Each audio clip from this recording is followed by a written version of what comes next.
In this question 7, we have some long chain alkanes. This is 4-methyl heptane. If you try to put number here, 1, 2, 3, 4, 5, 6, 7. How about if I go the other way? 1, 2, 3, 4, 5, 6, 7. It looks like it is symmetrical. So whether you go from left to right or right to left, this blue or pink color will put the branch group, which is 1 carbon methyl CH3 there at position 4 regardless. When we do cracking is defined as the breaking up long chain hydrocarbons into shorter chain hydrocarbons, which can be a mixture of alkane and alkenes, because these shorter chain hydrocarbons are more valuable, they are more in demand. So state the conditions, plural there, for cracking to happen. Usually the cracking we are referring to will be catalytic cracking. So when you think about catalytic cracking, we use things like Al2O3. You can use SiO2 as a catalyst. So Al2O3 or SiO2 as a catalyst. And you also need high temperature, but not as high as thermal cracking. This one can probably happen at, I don't know, 500, 300 degrees Celsius, but definitely high enough temperature to force it to happen, as you do need to break covalent bonds, and that is just being helped. The rate of reaction is being made faster with the use of the catalyst, obviously. Okay. Suggest the structure of B. B is C3H8. It is still a hydrocarbon. We have just broken the 7-chain hydrocarbon into a 3-carbon hydrocarbon. I can be thinking about C3H8, CH3, CH2. Is that correct? CH3, CH2, CH3. Yeah, 3 plus 2 plus 3 is 8 hydrogen.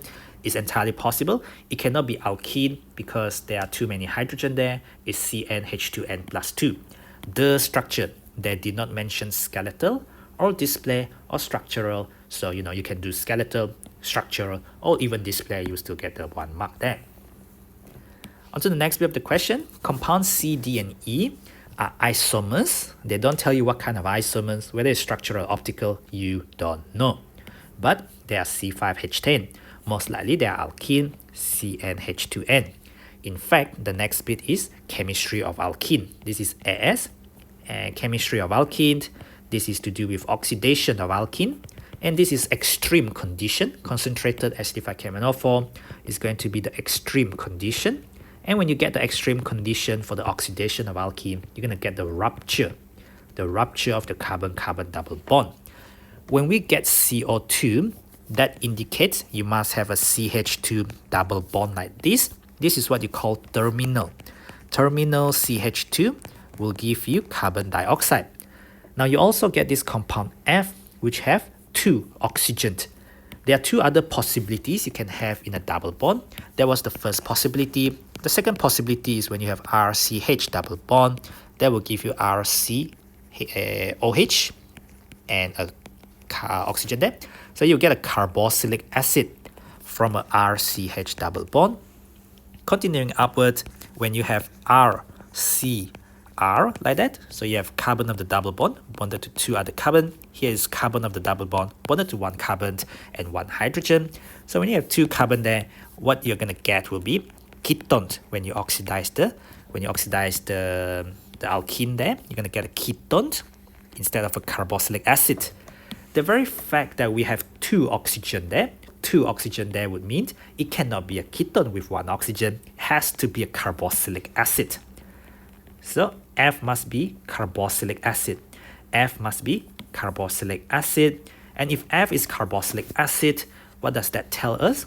That F comes from RCH double bond. F must come from RCH double bond like that. Now what is the next bit of the information? D and E are also alkene. They give a 1-to-1 mixture. 1-to-1 mixture of G and H. So G is 2 carbon carboxylic acid because again 2 carbon, and then H is also 2 carbon, cannot be ketone. So G and H must also come from RCH. So again G, H, and also F, they come from RCH double bond. They give you carboxylic acid. Okay, which means G and H are carboxylic acid.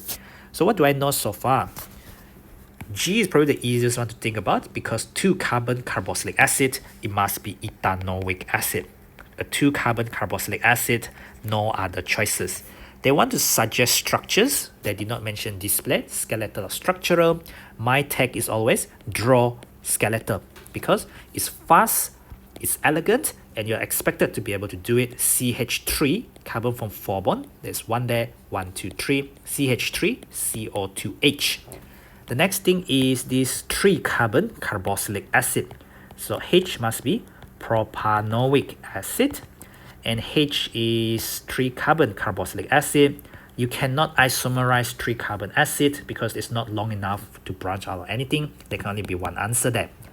If D and E are the alkenes that give you G and H, and you get 1-to-1 mixture of each one of these from this alkene, that means D and E must be isomeric. D and E are most likely going to be cis and trans isomer.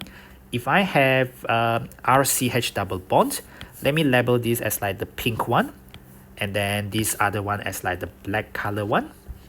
So if I have the black color one, and then the pink color one, and then the pink color one, and the black color one, like this. So I'm going to write in the carbon-carbon double bond. Okay, and then I would draw what happened on the other side.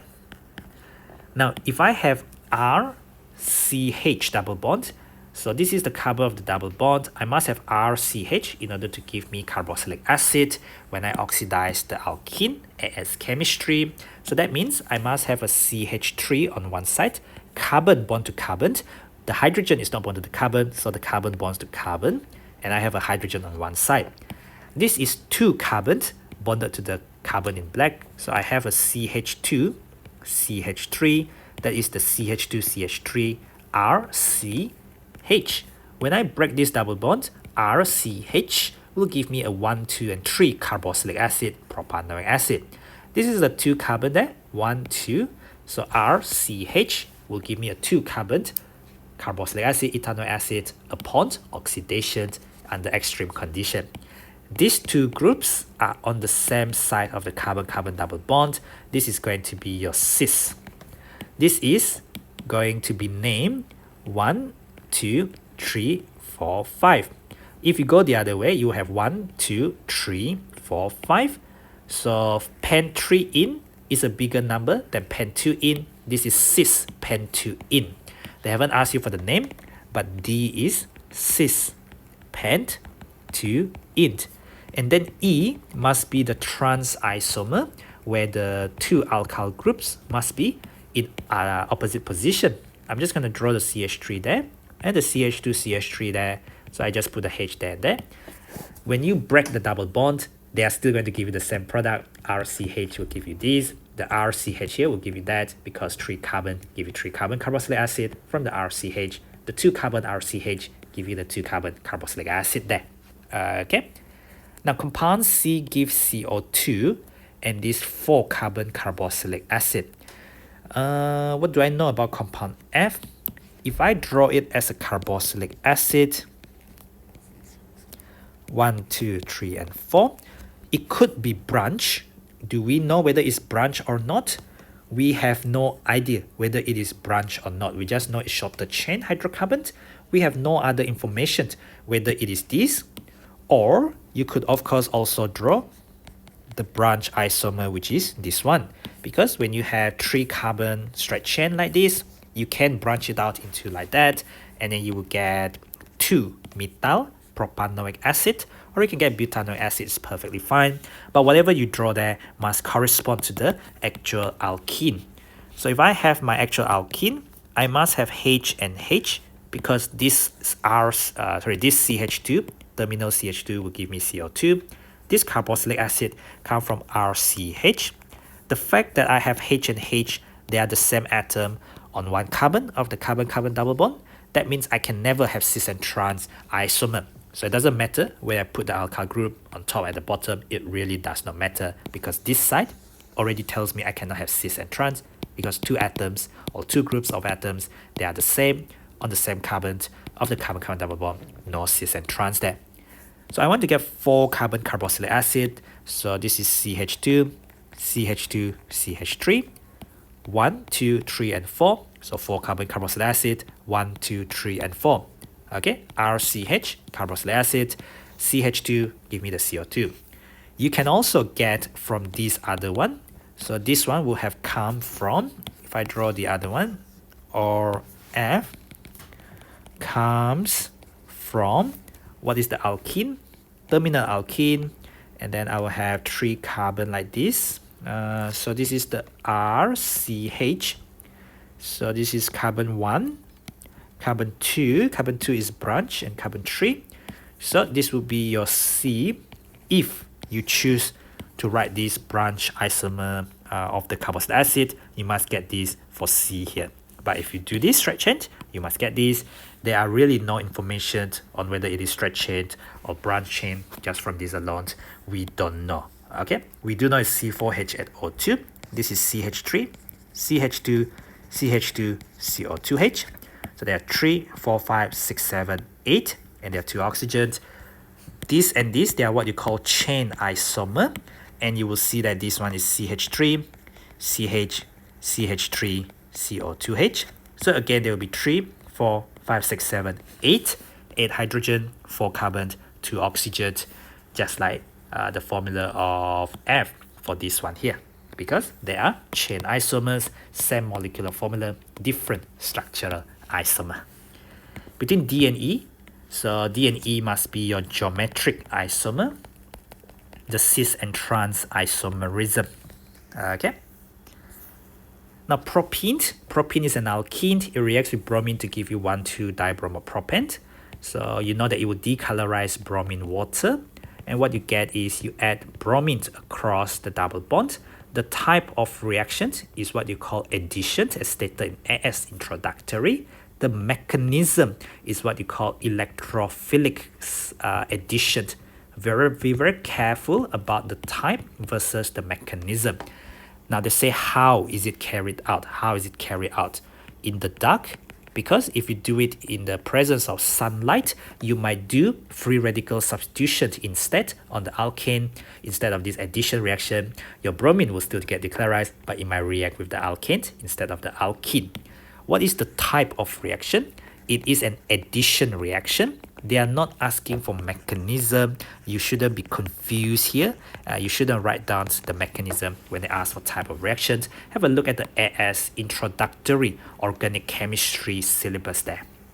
The very last 2 marks of these questions is all about mechanism, which is the electrophilic addition mechanism. So now they want you to draw the electrophilic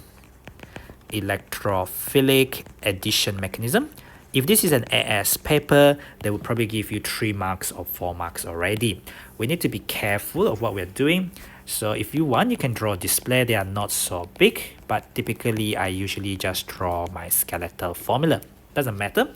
The first thing that happens is the Br2 molecule is actually non-polar, but when the Br2 comes close to the double bond is rich in electron, and they will polarize this one to be delta plus, because this now become electron poor.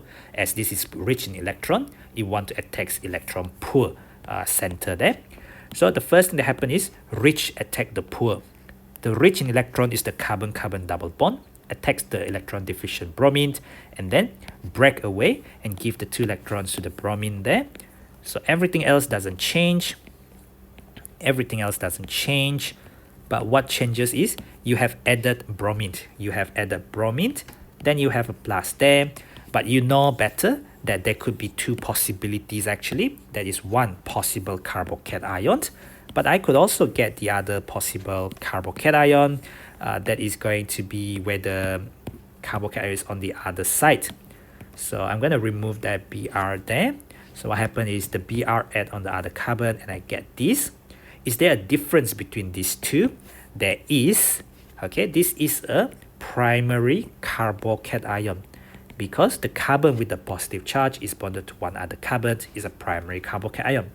This one on the right is called a secondary carbocation because the carbon with the positive charge is bonded to 2 other carbon.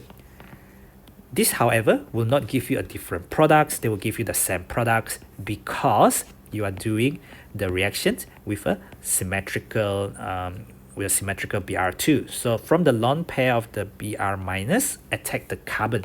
From the lone pair of the Br minus, attack the carbon. The Br minus come from here. The 2 electrons go to Br. You have a lone pair. No charge and no charge. Now a carbocation is balanced out by the charge of the Br minus. So altogether, you are going to get the final product. Let me just copy paste what I did before.